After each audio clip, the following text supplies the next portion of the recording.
ইব্রাহিম রাইসির মৃত্যুর পর সবকিছু ওলটপালট হয়ে গেছে ইরানে। তবে শোক কাটিয়ে উঠে ২৮ জুন আগাম প্রেসিডেন্ট নির্বাচনের জন্য প্রস্তুতি নিচ্ছে দেশটি।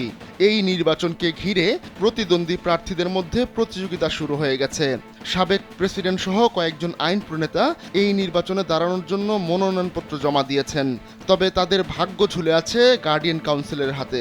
এই কাউন্সিলের অনুমোদন না পেলে নির্বাচনে প্রতিদ্বন্দ্বিতা করতে পারবেন না কোনো প্রার্থী। জনপ্রিয় সাবেক প্রেসিডেন্ট থেকে শুরু করে পার্লামেন্টের স্পিকার সবাই বসতে চান রাইসির চেয়ারে। এবার সেই তালিকায় যুক্ত হলেন সাবেক একজন নারী আইন প্রণেতা জোহরে ইলাহিয়ান।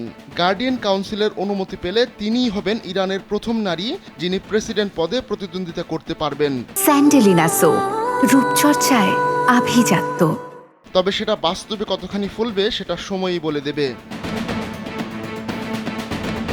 লন্ডন ভিত্তিক ফার্সি ভাষার টেলিভিশন চ্যানেল ইরান ইন্টারন্যাশনাল এক প্রতিবেদনে জানিয়েছে ৫৭ বছর বয়সী ইলাহিয়ান পেশায় একজন চিকিৎসক। তিনি পার্লামেন্টের জাতীয় নিরাপত্তা ও বিদেশ নীতি বিষয়ক কমিটির সাবেক সদস্য।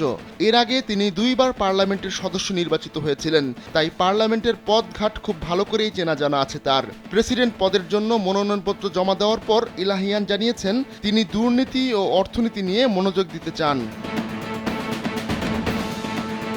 ইলাহিয়ান নির্বাচনে দাঁড়াতে পারবেন কিনা তা নির্ধারণ করবে গার্ডিয়ান কাউন্সিল। তারাই সংবিধানের ব্যাখ্যা দিয়ে থাকে। এর আগেও বিভিন্ন নারীর প্রার্থিতা বাতিল করে দিয়েছিল গার্ডিয়ান কাউন্সিল।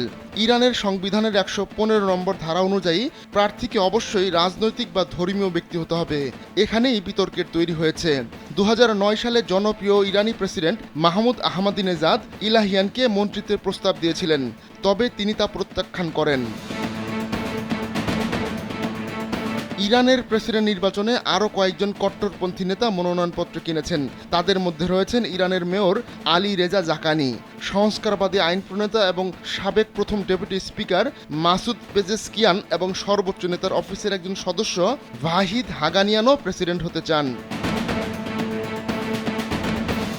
আগামী বছর ইরানে প্রেসিডেন্ট নির্বাচন হওয়ার কথা ছিল, কিন্তু গেল মে মাসে আকস্মিক হেলিকপ্টার দুর্ঘটনায় প্রাণ হারান রাইসি।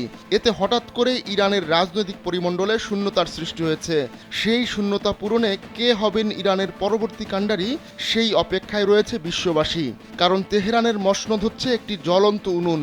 সেখানে যেই বসুক না কেন তাকে ইসরায়েল ও যুক্তরাষ্ট্রকে মোকাবিলা করতে হবে। আর আঞ্চলিক আরব শত্রুরা তো রয়েছেই। আহমদুল্লাহ শিকদার, কালবেলা ডেস্ক।